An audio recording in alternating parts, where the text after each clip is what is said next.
여러분 반갑습니다. 말씀으로 시작하는 목요일 아침입니다. 오늘 말씀은 우리가 잘 아는 말씀이죠. 가나의 혼인잔치의 표적에 관한 말씀입니다. 요한복음 1장에서 세례 요한의 예수님 소개, 그리고 예수님과 제자들의 만남 장면이 끝나고 이제 본격적인 예수님 사역 이야기로 전환됩니다.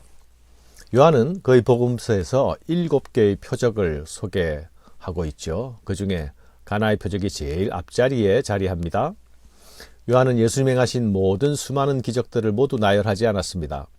그 중에서 단 7개만 선택해서 기적을 소개하고 그것을 기적이 아닌 표적으로 부릅니다. 표적이란 특별한 의미를 가진 사건이란 뜻이죠. 요한은 이 표적 기사를 통해서 예수님이 과연 누구신가에 대하여서 설명합니다. 표적 속에는 이 땅에 오신 예수님, 그분의 정체성이 분명하고 또렷하게 나타납니다. 그러므로 요한이 들려주는 표적 이야기들은 단순한 기적 이야기를 넘어서는 것이죠. 그 속에서 요한이 드러내려 하는 숨은 뜻이 무엇인지 깊이 살펴야 합니다. 예수님 가족이 참여했던 혼인잔치집에서 포도주가 떨어졌습니다. 혼인잔치에 참여한 모든 사람들이 즐거워하고 흥겨워해야 할 잔치입니다. 당시 결혼은 마을 전체가 참여하는 잔치였습니다. 보통 이 잔치는 한 주간 동안 계속되기도 했죠. 이 잔치에는 흥을 돋워줄 포도주가 없어서는 안 될 아주 핵심적인 것이었습니다. 그런데 포도주가 떨어집니다. 잔치의 흥겨움이 사라지고 기쁨의 잔치 분위기가 아주 깔아앉아 버립니다. 잔치를 주관하는 사람에게는 이렇게 잔치 도중에 포도주가 떨어지는 것, 이것은 굉장히 수치스러운 일이기도 합니다.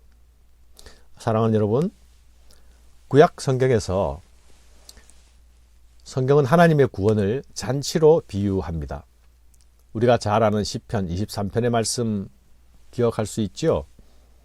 여기서 하나님의 구원을 원수의 목전에서 내게 상을 차려주신다로 표현하고 있죠. 또한 하나님의 구원을 내 잔이 넘치게 하신다로 표현합니다.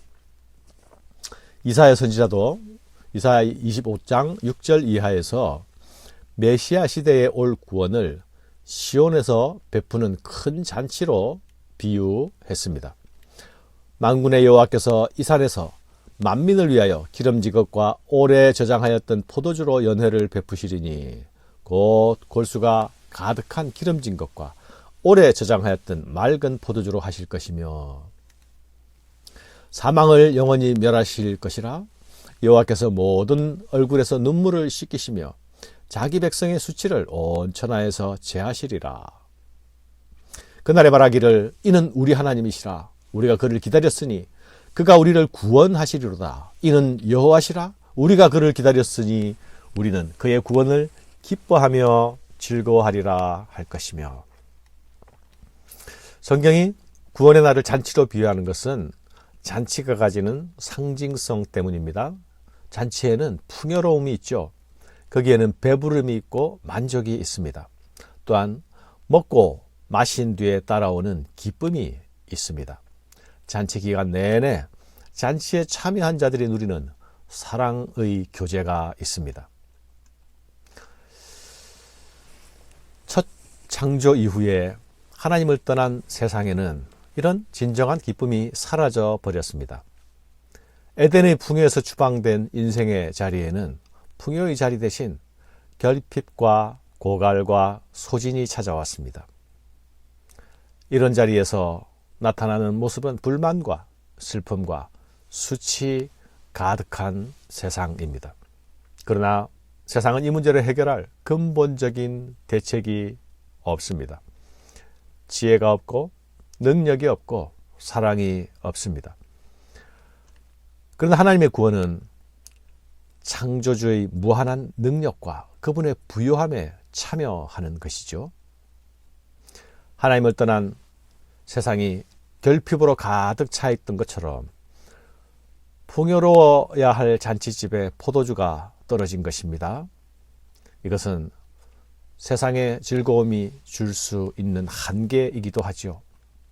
언제든지 소진될 수밖에 없는 포도주에 의존하는 그런 기쁨은 사실 오래 갈 수도 없습니다. 예수님은 물로 포도주를 만드심으로써 수치를 당해야 할 잔치집을 명예롭게 하셨습니다. 물로 만든 포도주를 맛본 자들은 이렇게 좋은 포도주를 왜 처음부터 내지 않았느냐고 감탄하지요. 죽어갈 수밖에 없던 잔치집 분위기 다시 살아난 것입니다. 포도주가 떨어져서 가라앉은 잔치집 분위기는 다시 기쁨으로 왁자지껄 화사해집니다. 잔치집에 있던 돌 항아리는 자리만 차지하고 있었습니다. 이 항아리는 유대교의 정결 규례를 위해서 씻는 물을 담아두는 용도였습니다. 하지만 예수님이 그곳에 물을 채우라 명령하시기 전까지 그 항아리는 포도주가 떨어진 잔치집에서 기여할 수 있는 것이 아무것도 없었습니다. 생명력이 사라져버린 유대교는 돌 항아리처럼 모양을 갖추고 자리를 지키고 있었지만 그 안에는 인생을 위해 진정 필요한 변화를 일으킬 수 있는 생명력이 없었습니다. 잔치집에 변화를 일으키는 원동력은 예수님의 말씀으로부터 나왔습니다. 물을 채우라. 그 물을 연회장에 갖다 주어라. 이 이해할 수 없는 단순한 명령 속에서 창조주 하나님의 얼굴이 나타납니다. 고갈과 결핍의 세상을 풍요와 기쁨으로 회복시키는 하나님의 능력이 나타납니다. 이 사건이 사흘째 되던 날 일어났다고 요한은 보도하고 있죠. 요한의 보도를 역순으로 계산해 보면 이날은 예수님께서 공생애를 시작하신 7일째 되는 날입니다. 일곱째 날이 무슨 날입니까? 하나님께서 세상을 창조하신 후에 안식하신 날이죠. 안식을 잃어버린 세상은 안식을 갈망합니다. 하나님의 구원은 참된 안식을 누리는 것입니다. 이 안식은 이 땅에 오셔서 새 창조를 일으킬 예수 그리스도를 떠나서는 맛볼 수 없는 안식입니다. 요한은 이 일로 인하여서 그분의 영광이 나타났다. 제자들이 그를 믿게 되었다. 말씀하고 있습니다. 예수님은 마리아에게 아직 자신의 때가 이르지 않았다고 말씀하셨죠. 그분의 때는 영광의 때요. 바로 그 영광의 때는 십자가의 때입니다. 그 일을 위해 예수님은 오셨습니다. 예수님께서 십자가에 죽으시고 부활하실 때에 예수께서 이루실 새 창조의 완성이 이루어질 것입니다.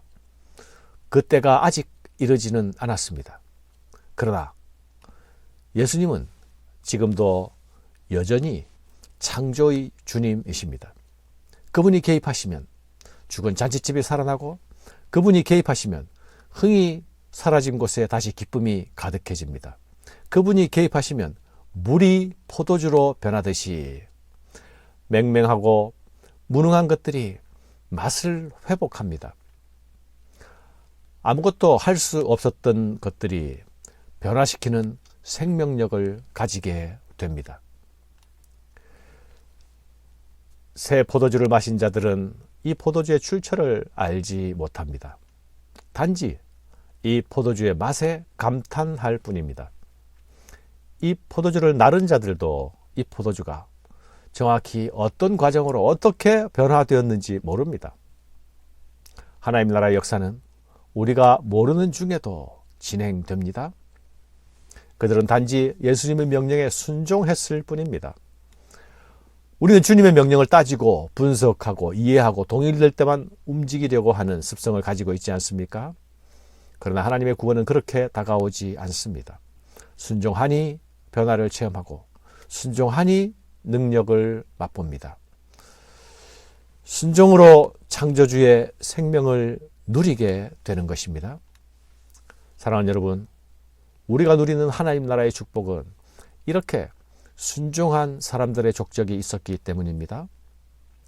그리스도의 위대한 십자가의 순종이 있었습니다. 그리고 그 길을 따르는 제자들의 순종이 있었습니다. 하나님의 은혜는 오늘도 우리에게 값없이 다가옵니다. 그러나 은혜 받는 자들에게 요구되는 합당한 순종도 있음을 기억해야 하겠습니다. 우리의 순종의 자리에 예수님의 얼굴이 나타나고 순종의 자리마다 예수님의 능력이 나타날 것입니다. 우리 신앙생활의 기쁨이 시들해져 가고 있습니까? 예수님은 그 나라의 기쁨을 되찾아 주시는 분이십니다.